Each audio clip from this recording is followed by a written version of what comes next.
Ngayon nga ay susubukan ko yung isang bagay na hindi ko pa nagagawa sa aking buhay at yun ay ang pagkain ng pungapong. May nakapagsabi nga kasi sa akin na nakakain daw ito at hindi nga ako naniniwala kasi nga bata pa lang ako alam kong napakakati nito. At dahil nga panahon ngayon ng pungapong eto, kumuha na ako ng hindi pa masyadong buka ang dahon. Kasi pag ganun daw na hindi pa masyadong buka ay hindi daw makate. Yun, malalaman natin ngayon yun. Naghanda na rin pala ako ng dahon ng saging kasi dito natin ito puputol-putulin. Pinutol ko nga sila gaya lang ng mga kasing haba ng talong. Matapos ko nga itong putulin, syempre isinalang ko muna sila sa apoy. Dito natin sila ibabange bago natin balatan at gagayatin din natin ito. Kung mapapansin nyo, nakaglabs nga pala ako dyan mga lodi kasi nga may alaga akong bata. Aba, ay mas maganda na yung sigurado. Ano mga lodi? Nang mapansin ko nga okay na yung ating pagbabangay, eto, isa-isa ko nang inalis sa apoy at para mabalatan na natin. Okay, mag-try nga tayo ng isa kung hindi mahirap balatan. Aba, parang talong ano, mas madali pa siyang balatan sa talong oh. Oh, isa pa nga. Ayan! Mga lodi, o tinyo ko.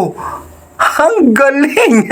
Sana lang effective itong ating ginagawa para matanggal yung kate at sana masarap ang aking luto. Matapos nga natin itong balatin ito, atin ang isusubi sa plastic bag at doon na natin lulutuin sa bahay. Sa pakawari ko'y mas madaling magluto doon kaysa dine. Ela, tara na! Pagka-uwi ko nga agad ay akin agad itong hinugasan. At siguradong meron pang natitirang uling-uling diyan. Matapos nga nating hugasan ito at atin ang gagayatin. Naku pa hoy, ba't gayaw? Napakadulas! Ano kayang maganda? Ano? Dapat siguro mas maganda kung gayat muna tapos ihaw. Ano mga lodi? O balat muna bago ihaw. Ano sa palagay nyo? Pero ala, nandiyan ay ituloy na natin. Pasasaan ba't matatapos din ako sa aking paggagayat? O iyan, tapos na. Ang gagawin ko na lang dito, lalagyan natin ng asin at lalamasin natin para yung talagang kate ay matanggal. Kapag hindi pa yung natanggal ay siya, sa dami na ng ating prosesong ginawa ay habang nilalamas ko nga ito sa asin ay ako'y natatakam na't gusto ko nang matikman at hindi ko pa nga ito natitikman sa aking talambuhay. Oh, tapos na agad tayo sa asin, ano? Pero wag niyong kakalimutan na lamasin natin ang ayos at ating piga-pigain. So, atin naman ulit itong babanlawan. Banlawan lang natin ang ayos para ayos na ayos. Ay, pakiwari ko yung okay na ang lahat. So, ilalagay ko na ito dito sa aking paglulutuan. Lagyan natin ng sibuyas, bawang, hinimay na tinapa, pampasarap yan. Magic sarap. Ito talaga yung pampasarap.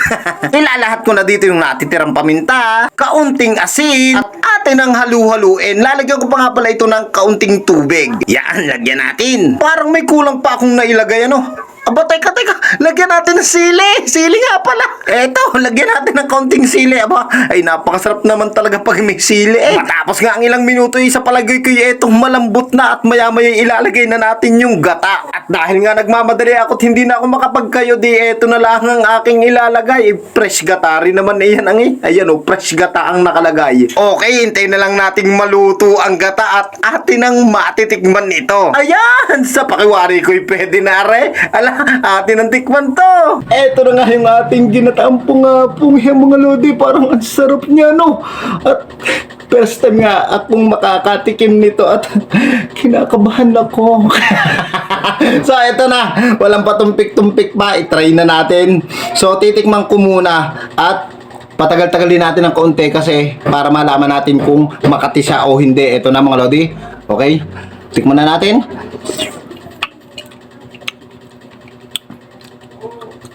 Wow! Para siyang talong. So, kain pa tayo para malasahan natin ng ayos. Para malaman natin kung talagang kakati o hindi. Ang sarap ng luto ko.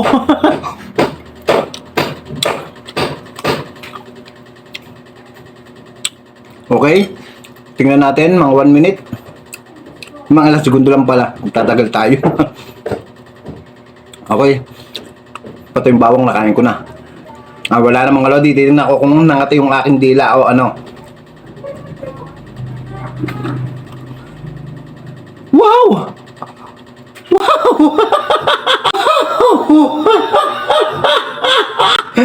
Wala man lang kati sa aking bunganga. Talaga palang nakakain yung pungapong. Kasi ang alam ko, yung mga nakita ko yung hindi pa nakabuka yung dahon.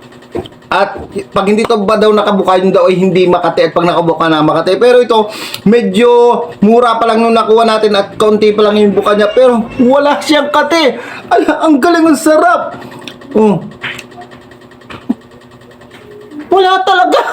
Ala, tapos ang sarap ang luto ko.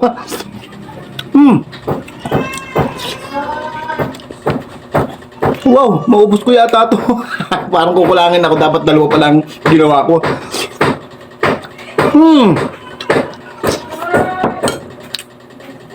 Okay siya mga lodi.